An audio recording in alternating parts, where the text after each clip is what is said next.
The year is 1933. Germany, reeling from the economic devastation of the Great Depression, is on the precipice of a dark abyss. Adolf Hitler, a charismatic demagogue, ascends to power, promising to restore the nation's glory and purge it of its perceived enemies. The insidious grip of Nazism tightens. Jewish citizens, once an integral part of German society, are systematically ostracized, their businesses boycotted, their lives reduced to a shadow of their former selves.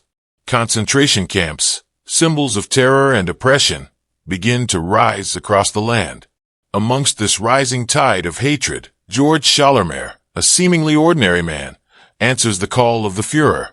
Drawn by the allure of national renewal and blinded by the propaganda of the Nazi regime, he joins the SS, the elite paramilitary organization tasked with enforcing Hitler's vision of racial purity. Schallermair, a man of modest means, found himself thrust into a world of unimaginable brutality. He was assigned to Mühldorf, a subcamp of the notorious Dachau concentration camp. Here, amidst the stench of death and despair, he witnessed the true face of Nazi evil. Forced labor, starvation rations, and brutal beatings were the daily realities for the inmates. Schallermair, wielding his authority as a Rapportführer, became an instrument of their suffering. He inflicted pain with chilling indifference, striking prisoners with his leather strap, his blows echoing through the camp. The camp was a place of unimaginable horrors. Disease ran rampant, and death was a constant companion. Inmates were worked to the bone, their bodies broken, their spirits crushed. Schallermair, indifferent to their suffering, reveled in his power, enjoying the fear he instilled in the hearts of his prisoners. He oversaw the gruesome task of extracting gold teeth from the corpses of the deceased, a macabre duty that further desensitized him to the human cost of the Nazi regime. He witnessed firsthand the brutality of the selections, where the weak and the sick were singled out for extermination. As the Allied forces began to close in, the camp descended into chaos. Death marches, brutal and inhumane, were organized, forcing emaciated prisoners to walk for miles, many succumbing to exhaustion and starvation along the way.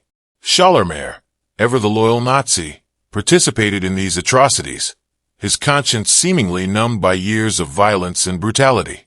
Finally, with the arrival of American troops, the nightmare at Mühldorf came to an end. But for many survivors, the trauma would linger for a lifetime. Schallermair faced justice, standing trial for his crimes against humanity. He attempted to minimize his role, claiming he was merely following orders. But the evidence against him was overwhelming. The countless beatings, the indifference to human suffering, the active participation in the Nazi regime's atrocities. In 1947, he was sentenced to death by hanging. His execution, though long overdue, offered a small measure of justice to the victims of his cruelty.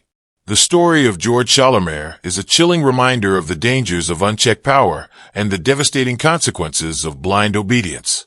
It serves as a stark warning against the rise of extremism and the dangers of dehumanizing others.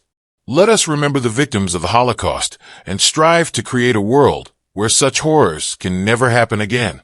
Disclaimer: this is a fictionalized account based on historical events. Some details may have been altered for dramatic effect. Note: this expanded script incorporates stronger emotional language, more vivid imagery, and a focus on the psychological impact of Schallermair's actions. It also emphasizes the broader historical context of the Nazi regime and the importance of remembering the victims of the Holocaust.